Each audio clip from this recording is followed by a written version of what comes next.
Okay, so here we have the hydrostatic equilibrium equation, and we kind of see the change of P in respect to the change in the height equals negative density times g, which is the acceleration due to gravity, which in this case is negative 9.81 meters per second squared. Basically, this equation is used to relate the pressure and the density because the gases are actually compressible. And we normally do this using the ideal gas law, which is density equals pressure times mass over R times temperature.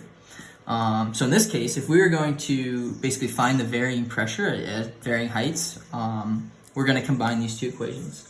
So in order to do that, first, we are going to substitute this density into the original equation. And when we do that, we'll have dP, so the change in pressure over the change in height, equals, so here you'll substitute this right into there to get negative pressure times mass over RT, and then times G, which is the acceleration due to gravity. And the next step, you'll actually multiply the dz over to the other side. You'll get change in pressure over by itself. So just to rewrite that, you'll have this. So the next step, you'll actually divide by P in order to get rid of this numerator in the numerator. So you'll have 1 over P times dP equals negative mg over RT and times dz. So after that, you're going to basically integrate both sides. When you do that, you'll set your limits to P1, P2, and Z1, Z2.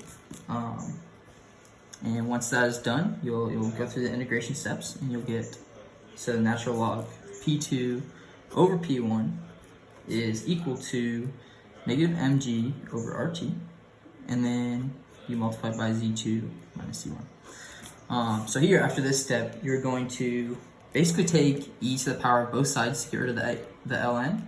And then finally, you'll multiply by P1 over to the other side to get P2 by itself. So when you do that, you'll have P2 equals P1 times e to everything right there. So which would be negative mg Z2 minus Z1 all over RT. And here we see P2 by itself. And that's what we need, and that's what, in the end, you'll use this in order to find the varying pressures according to the height. So yeah, that's the hydrostatic equilibrium equation when in respect and related to the ideal gas law.